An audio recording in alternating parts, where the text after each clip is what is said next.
Good morning. Good morning. How's everybody?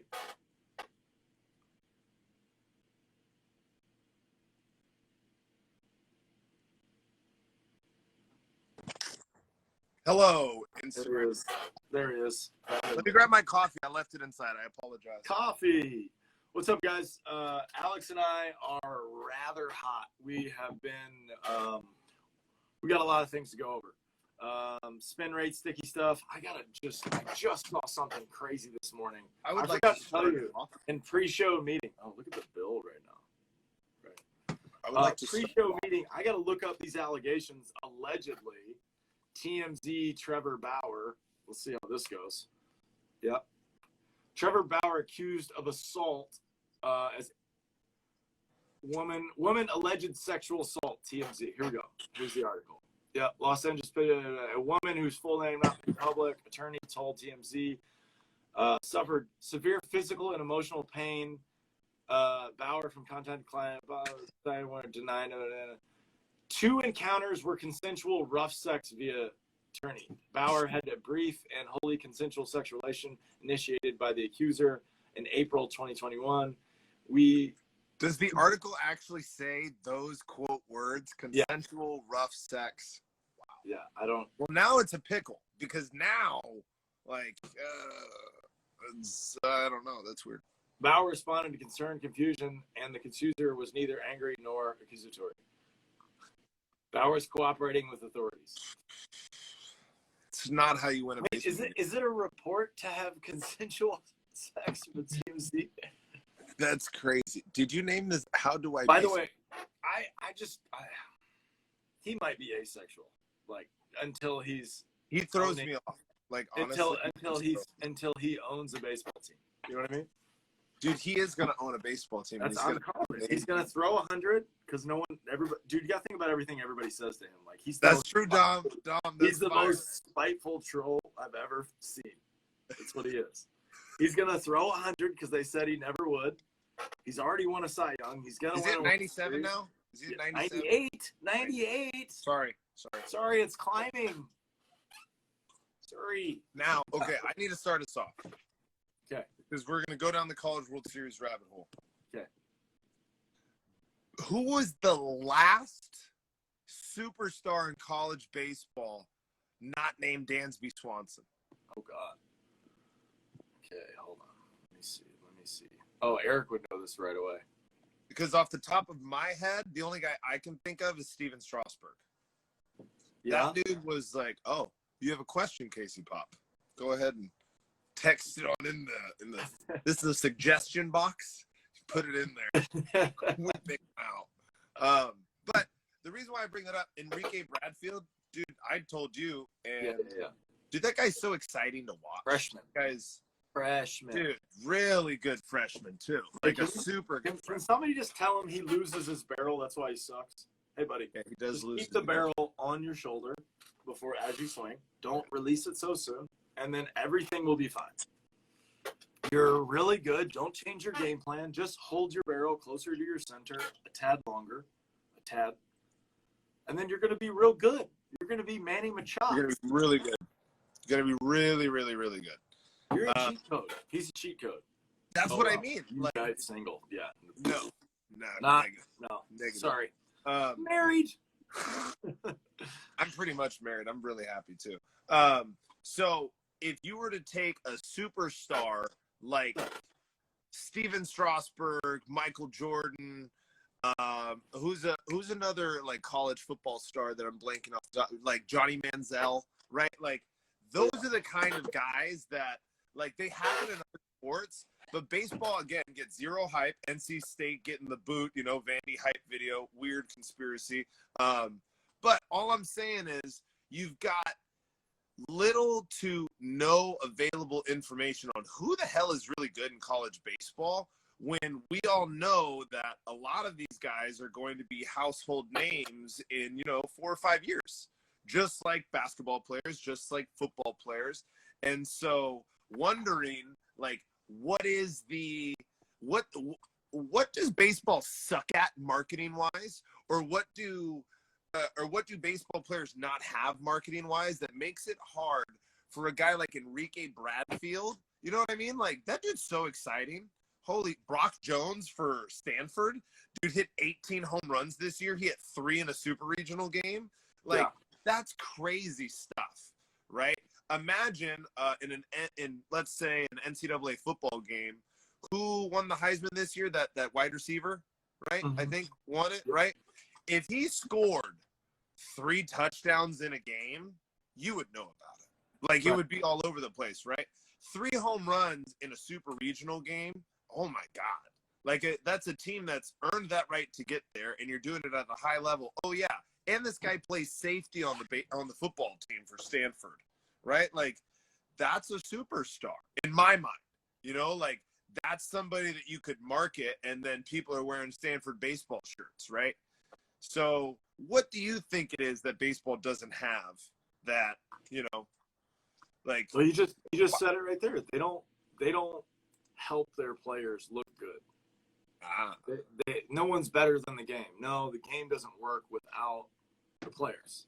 So everybody is actually better than the game. That's actually the thing. It's still this whole hierarchy power trip shit, like where there's coaches that think they matter and organizations think that they put the pieces on, but they have no control, and that's probably the worst part about it for them, right? They can't control it because they're not on the field. So, you know, I don't know, man. This is always one of those weird things, you know, where I don't know. But you have to. Oh, I play this money. Hello, Gene FR40. Shout out Spanish. Shout out, hola, amigo. One of the problems that I have with the College World Series is that it's one of the coolest events that I feel like a limited amount of people watch. But it's a really cool, high level. Yeah, it's amateur baseball. It's still amateur, right? They're not great, but it's exciting, the environment, and it doesn't sell, and it sucks. Because but they don't sell it. I'm sorry. I sell it. Okay. Right. Okay. Right. No. Okay, but that's why. Why don't we sell baseball? Right. Well, that's because it's not supposed to be. It's still back to this old white BS like golf. Like, act like you've been there before. We're just now letting people be emotional. Bauer wore a shirt on his vlog the other day. It said "legalize emotion." I was like, oh, it's so good. It's so good. Because like that's what there's just so many people. Like, there's things that happen in the game, and I just saw there's a bunch of players start tweeting about it too, talking about like the ridiculousness of like heckling players on the field. Like, it's such an old thing to do, right? And it just needs to die. There's no place for it. It does. Like, when does heckling someone ever make you look good? And you mean that from the fans towards the right? Like, you think about what Rogan and all these guys talk about. You paid to come to a comedy show. Why would you interfere? Stop interfering. You paid to be up close and watch something amazing happen, not interact with the players. And you paid to hear me talk. It brings me one of my most favorite Mexican League stories when I was in Hermosillo playing and warming up in the bullpen, and how they would drop beer in between me and the catcher trying to have the ball hit it from the overhang that was 2 stories above me, where every pitch they would shoot beer out across and try to see if they could get the ball to go through it. Yeah. A can? What? Like a can? No.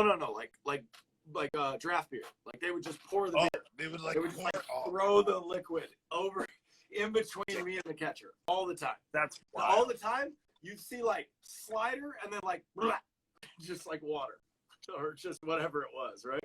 And I'm like, God, they were too drunk to catch up.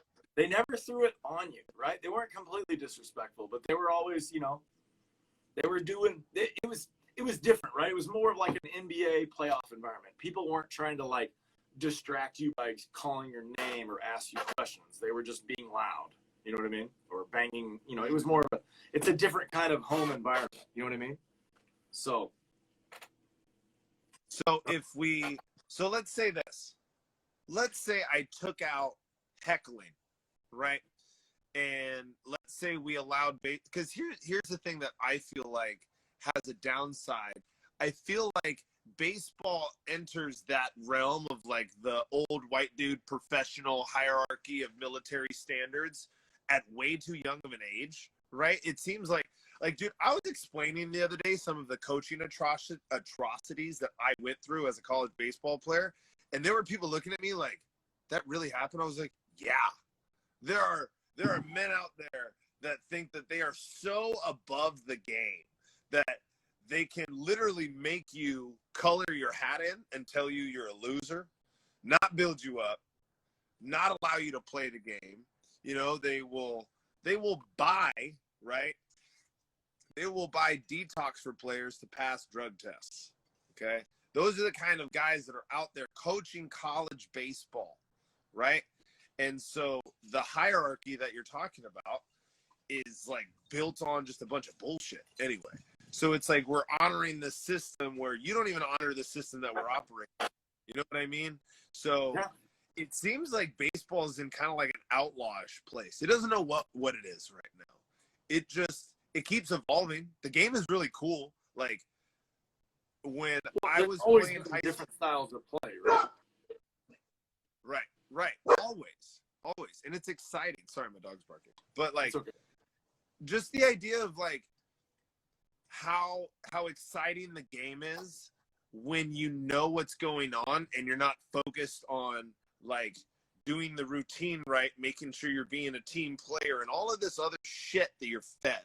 Instead of just like, hey, you'll be a better team player when you stop like fucking up your at-bats because you're trying to hit the ball the other way perfectly like coach told you.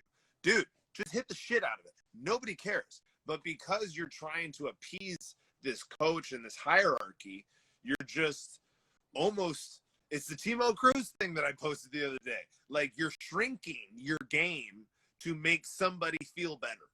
Yeah. You know, like, and it's sad. It's like you're making these kids shrink so they will play the way you want them to play, but you're one person. Totally. You know? I agree. Well, and that's the beauty of it, right? You can do all of these different things, and anybody can beat anybody on any given day. Sure. You know, in baseball, it doesn't matter. You can have a day and you can have a bad day. That's the fun part about watching it live and seeing it. Right? There's so much time and luck that goes into this whole thing too, because you know, what are the odds you're actually good on the day the scout's there? Dude, I had a bad day when a scout showed up. I actually remember. He was like, it was a D1 guy, like it was a North Carolina school or a South Carolina school. I can't remember off the top of my head. Like not like University of, but like, you know, like a sister school, right? And I just remember I saw him in the stands, and that day I had I don't think I slept that well. I think I was up till like 2 a.m. or whatever. And then I showed up, you know, we had a game at like 8 or 9, right? We're in Florida. We're in Panama City at spring break. And when I get up to hit, I see where this guy is because I recognize him when I got there. And he's got his clipboard out when I'm hitting. And immediately I just get fucking nervous. I immediately just feel like, oh, fuck. But it happens, right? Like I was hot. I had like 3 home runs in the first 3 weeks, had like 2 or 3 doubles. I was hitting like 400. Like, you're playing in a good area around guys, like the guy's like, this guy can kind of hit. I'm going to check him out, right? Like, luckily I was playing for a really good coach then, so he told me how to fail in front of guys like that. He was a good coach, but I wasn't trying to appease a coach. I just fucked up because I wasn't ready for it. But that's another conversation, right? Like, here's a conversation that I would like to get out there because this is how you get to a higher level.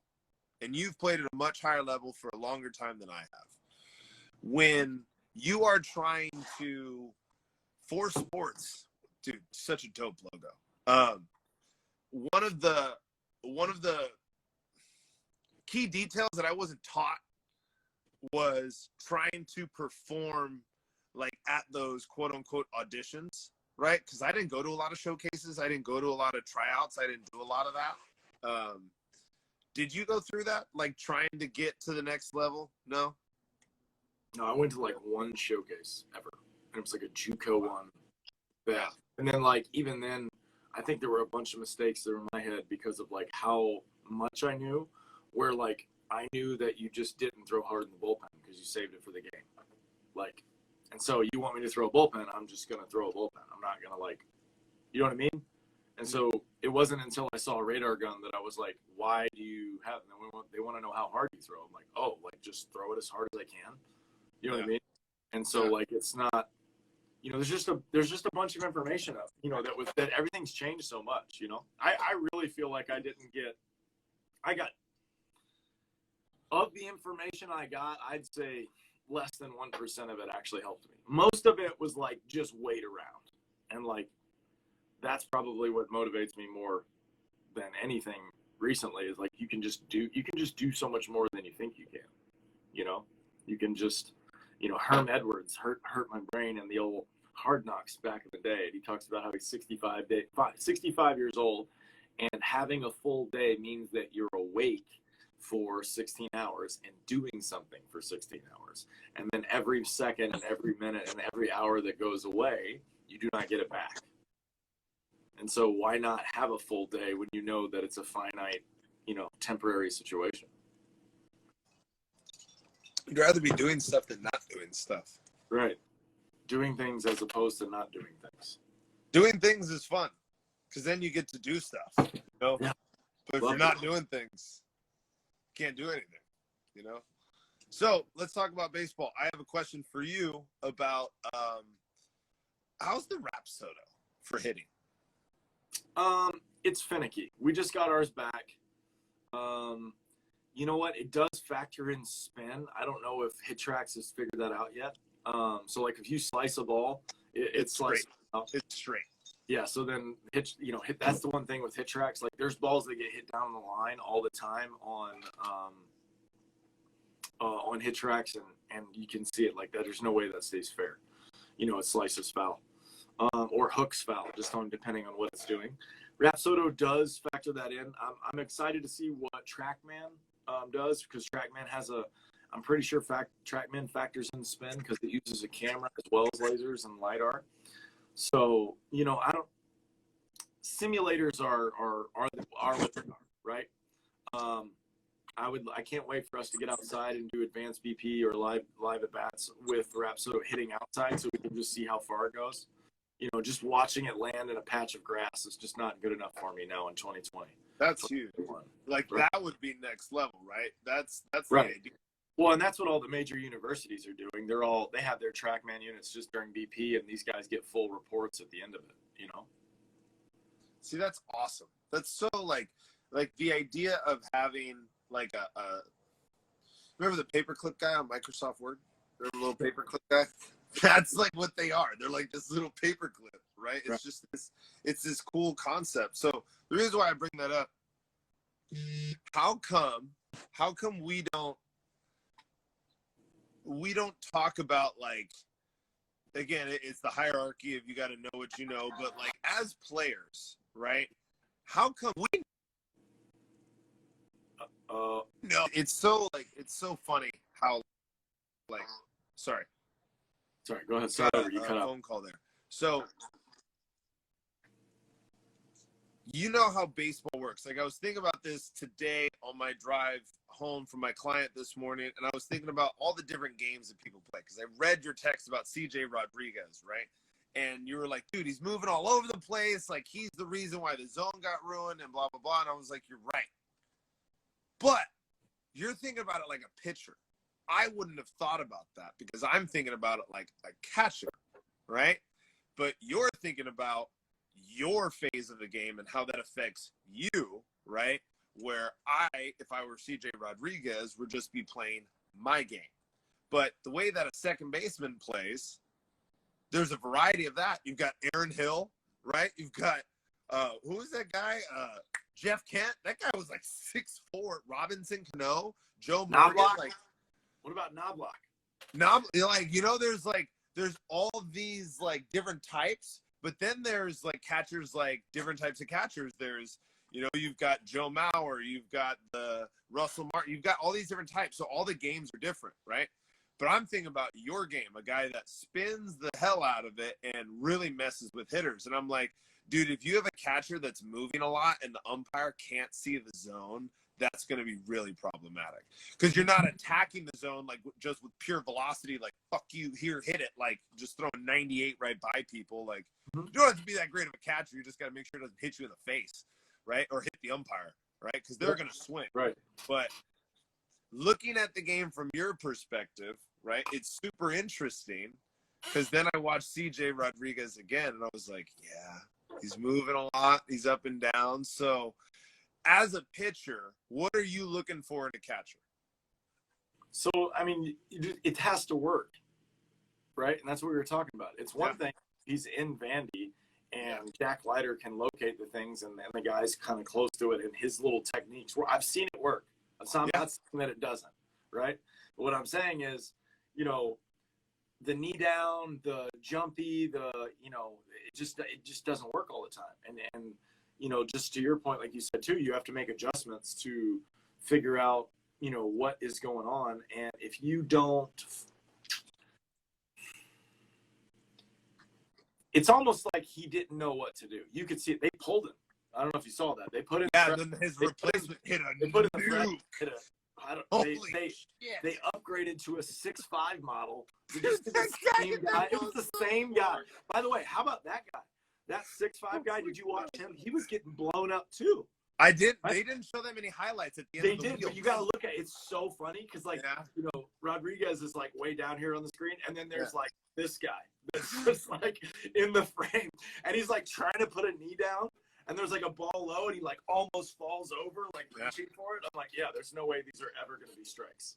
Like gloves on the ground, like trying to have at it. I'm like, this is what happens with velo and movement, right? So to your point, I'll say that. It's exactly, we just posted a video of Taylor Ahern, right? And guy in the minor leagues, and dude can't catch him. Balls everywhere, right? And you could see this guy like go on a knee and like miss it. And then after that, he's like on both feet, high alert. Okay, I got to be ready. Yeah, and then he catches one, right? But that's what it's got to be. Like, you know, that's why that guy's a pro, probably, because he makes that adjustment. Like, okay, right. Well, and, you know, it really makes me think back of my career in college and stuff. And there were so many times where I disagreed about the way the catchers caught. And I remember telling our catching coach, especially after the JUCO I came from, the high-level JUCO that I felt like was so much harder to get people out at the JUCO that I was at than at the D2 school, where I was like, dude, if we just set up over here, like, if you just sit here, like my pitching coach showed me what angles can do as far as like if I stand all the way on the right side of the rubber. If you can get the catcher to face that angle, which is called cornering, where the right foot goes. Oh yeah. It looks like dude. I would just paint the left-handed batter's box all day, right? That's all I did in JUCO was just like whack, right?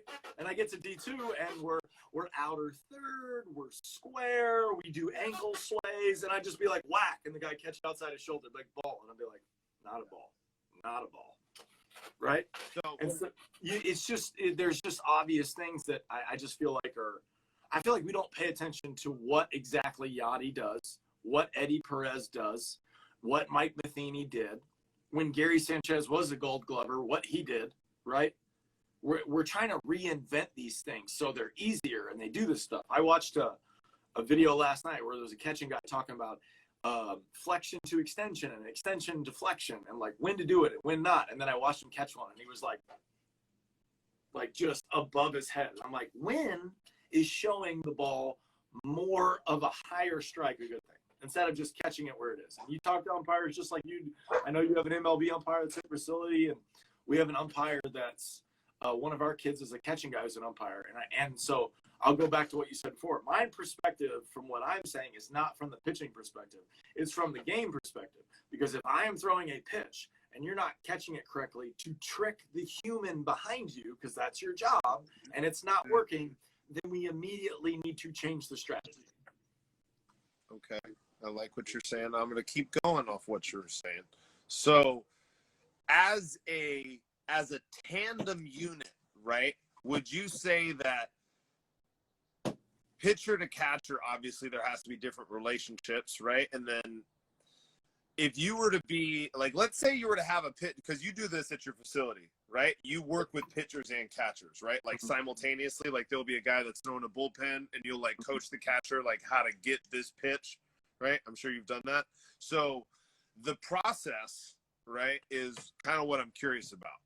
So can we talk about that process? Like, how are you going through that? Like, how are you dictating this relationship? Because that's what it is. Like, you can tell this guy everything and that guy everything, but they have to come together and make that shit work. Well, I have to, it all starts like in the book. So now I have a full, it's kind of funny. Brady's right here. And like, I remember telling him and telling Hi, him, Brady. Howdy. I remember like, this is what you have to like preface this thing. And I don't see anybody do this ever. So like, if you were to catch me, right. And let's say we just met, right.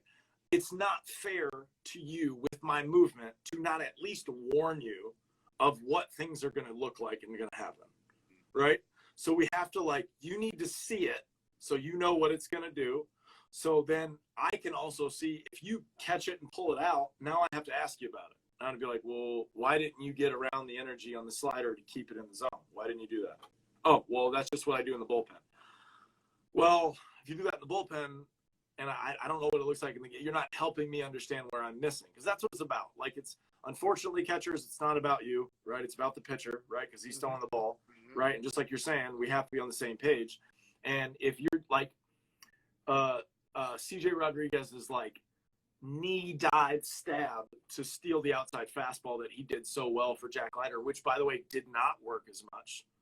Again, which makes a lot of sense why Mississippi State absolutely drummed, even on the pitching side, they had a lefty and a right. That lefty dude he was blowing 88-mile-an-hour four-seamers as hard as he could, and it was just dark.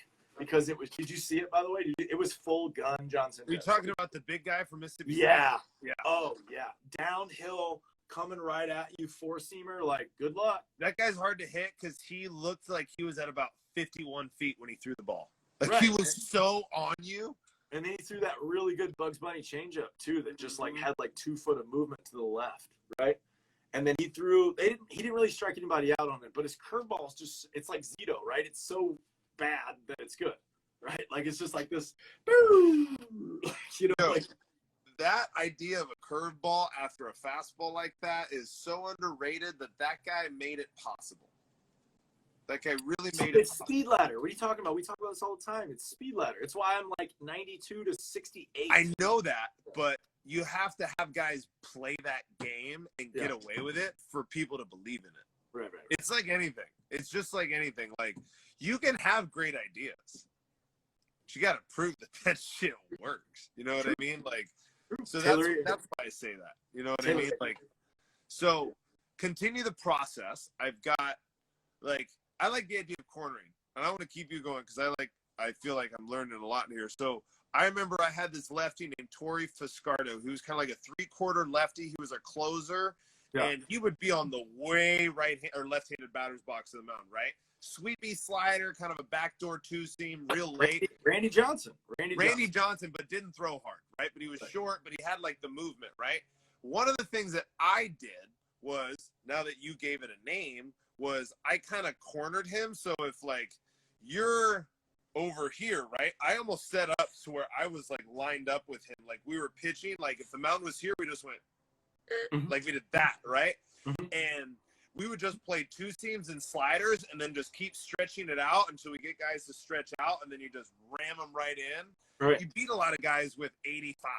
That's all Randy Johnson did, though. That was his crossfire, like 101. Right. Get From fucked. Stepping across his body from a low angle where it came out of nowhere, right? And that the ride back, right, or the ride away, like what you're talking about, like let it go, or can you get around it, right? Like, I get that.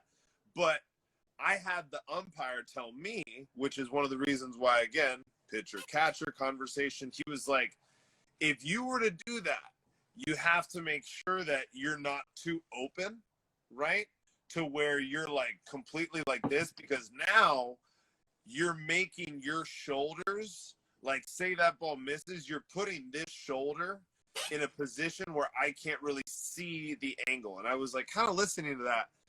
And he was essentially saying, like, the less square you are with your shoulders, the more you're going to angle your shoulders into the way of the ball. Basically, that's what he was saying. So okay, so wouldn't that mean that your positioning would be wrong? Because on the opposite, Exactly. cornering, right? So that means that your left foot was wrong and you were this way. yes, That. Yeah. yes. So I was wrong, and so that was one of the things that I had to adjust. Because then I started thinking, this is, 2 years after I retired, I was like, oh my God, I could have gotten so many more guys out. But like, just how I was positioned, right? And I was still a good catcher. Like, I wasn't great, but I was a good catcher.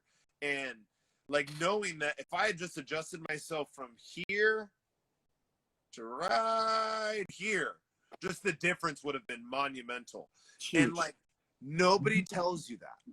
So being able to tell a catcher and a pitcher simultaneously, like, hey, you caught that ball great, but here's the thing. You're not right. Like, you got to turn just slightly. And that's the intricacies of, like, playing the game, because that's the game. Like, it's not about, like, again, your relationship, too. That guy's got to see it. He's got to see it. He's got to recognize it. So I have an idea. Maybe this is just throw this out there. Like, you almost have to be a really good umpire to understand how to coach that relationship, because you have to know what to look for. Right. Right? Because if you don't know what a strike is, like, why are you telling them what are we doing? What are we doing? What are we doing? You know what I mean? Like, you have to know your zone, which, I mean, now we're into the what is the strike zone, right? But essentially, like, would you consider yourself a good umpire? Yeah. I love that. That's great.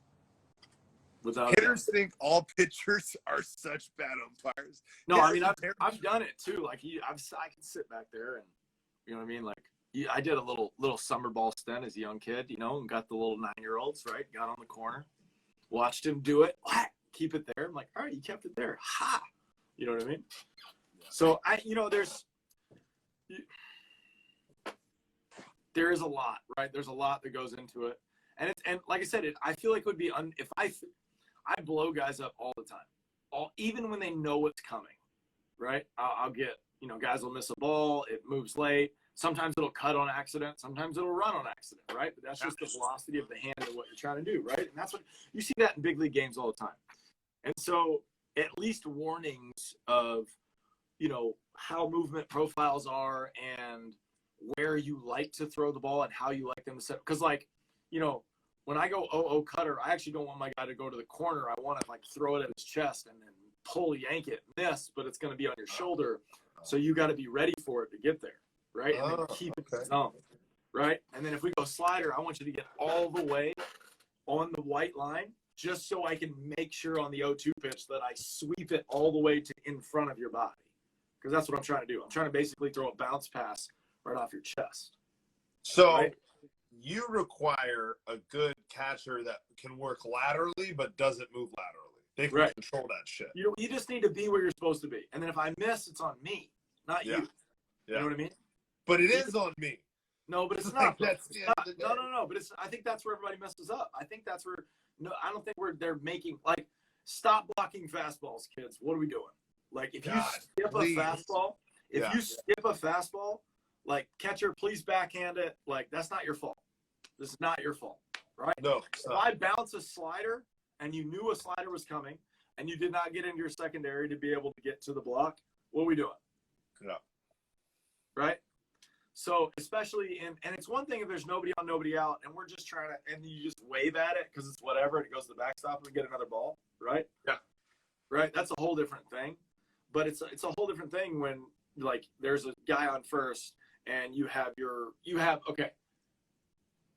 you have the wrong knee down with a guy on first and a slider goes and then you get stuck square chest vertical and it bounces off you and he goes to third, now I'm pissed because knee down doesn't work, even though everybody says it does when it doesn't. One knee trash, bro. Dude, one knee trash. Shout out. If you're going to be a good one knee catcher, you better be a first baseman with your glove. Like, you better be so slick with your glove. Not even a question that anything gets past you with your glove. Right. Yachty got stuck one knee down the other night. You can't block that way.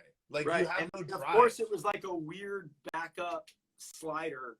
Right. It was supposed to be down and into a lefty, and he, like, couldn't get around it.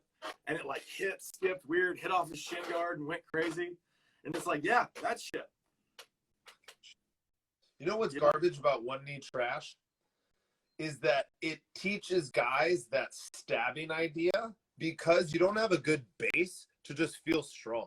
Right. You have to kind of like attack the ball a little bit, like unless you're just naturally a strong dude. Here's one thing that like we don't talk about that I saw Vandy do a couple of years ago that I haven't seen anybody do since was they really caught weighted balls a lot.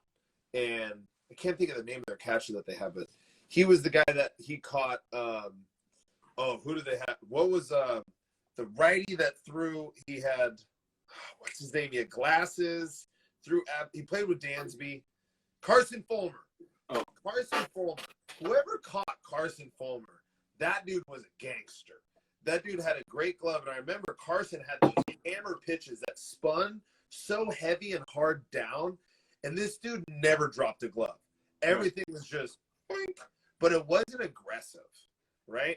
But he was also really wide and super square. He never got onto one knee. So his ability to move laterally but have a good base was really important.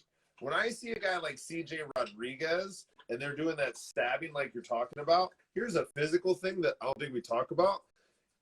You have to meet a ball with so much strength when you have one knee on the ground because you don't have two legs.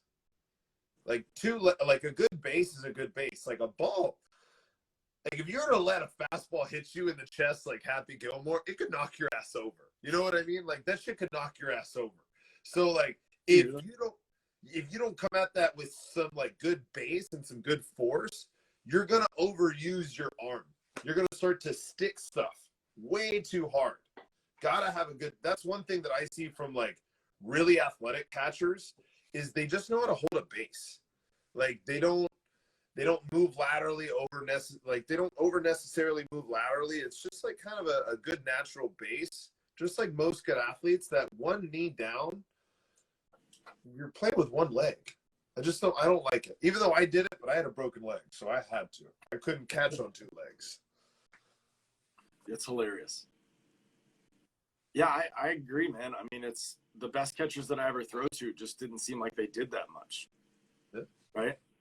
Like some of the guys, like I remember one of the last live AB guys, Luke, who caught me. And then, when Brady catches me too, it's just like, it's just fun because I'm around them. You know what I mean? And so like they can have a lot more fun with it too. And you can get into some crazy fun sequences and get creative and just have fun with it, and you just don't, I just don't feel like they're testing things. Like they're not asking anybody. They're just creating techniques, throwing it out there, right? Because one big leaguer does it. There was a guy that wrote a book but about like Posey might be one of the best long arm square guys, and he's a cornering dude to the best. And you see him all the time, like where his knee down thing is like a way for him to gain ground to the pitch to keep it up so the umpire gets the illusion where the knee down goes forward and then he sticks it and does his thing, right? You see him all the time. All the time. He's just fooling people, and it looks like he's not trying, right? He's like a hockey goalie with his knees. He's like Right. Caratini's really good at it too. I watched him do the same thing with Darvish. Darvish was going probably every third guy, he would go first pitch slider instead of first pitch cutter. But every time, Caratini set up right down the middle, big chest, wide base, glove didn't move. And then if Darvish missed here, missed there, whatever, he just went, yeah. Mm-hmm. It was just, and you can see the umpires in there, eyes don't move, boom, strike every time. No distractions. Right, no distractions. He's not getting distracted by the catcher. You're going to get me hot right now. Trying to get me hot. For all of you who haven't been following the podcast, I was in Arizona a couple weeks ago, and I had an umpire admit to me that he's getting distracted by our catcher's movements. And I lost it. That's your job. Your job is to watch the ball. I don't understand. How are you getting distracted? You're getting paid to be here. We have to be a little bit more professional. You're getting paid to watch the ball. Watch the ball. Don't look away from the ball. Oh, I looked away. He moved. Terrible. It's a trip. So here's another baseball like idea of how I like learning off of you, because I want to throw this out there towards you. Like we talked about hitting the other day, not on a podcast. We were just on the phone, and we were talking about like guys that are just setting up their single at bats. Was it Pete Rose that we talked about? Was that Pete Rose that you brought up? Pete Rose. It was just the idea of like, it's almost like get your high percentage shots in. Like, his where he counts. His yes, he counts his hits. Yes, Can you explain that for the people that are listening at home? Because that was awesome. In Pete Rose's book, he talks about how he counted hits per game, and he had a goal of 1 hit per game, and he had acquired a arsenal of easy singles when he was in Cincinnati, because he knew that if he got fooled on a changeup or a slider, he could just hit a top spin chopper up the middle and it would bounce through and it'd be too fast. And if the guy threw a fastball inside, that he would rip it in the 6 hole or send it over the shortstop. And if the guy threw a fastball away, he would hit a shot in the 4 hole or dump it over the first baseman. And it's like, he just played the game so much better. He didn't even try to hit a double. He wasn't even Charlie Hustle until like his second at bat. That's awesome. Right. And so, like, if you look at his numbers, no wonder why he beat everybody in the total hits for everything, because he was trying to just get 2 to 3 hits a game. That was his goal. His goal was 2 hits. If he had 1 easy single, then he knew he had 3 more ABs to try to do something, to drive in a run or do something from there. And you can go look at it. The dude's constantly going 3 for 4. Like, it's crazy. He almost had 5,000 hits. Right. Like, he blew everybody out of the water. Yeah. And that concept is called farming, kids. It's a nerd. Hi, I'm a nerd. It's a full-on World of Warcraft wolf in the forest. If I just kill these wolves a million times, then I'll just upgrade my character so I know exactly what I'm doing. And that's what he did. Sweet. Thanks for the fastball. Mm-hmm. Yeah, and that, like, if you play the game that way, it's a whole different thing. Just try to get 2 hits a game. Okay, I'll go. Let me do one more. I go one. Yeah. I love it. This is so good. Right? What if you just tried to get 1 double a game? I love that. That's fucking great. Because if you get 1 double a game, doesn't matter how you get it. It doesn't matter how you get the double, right? Yeah. If you lead your league /district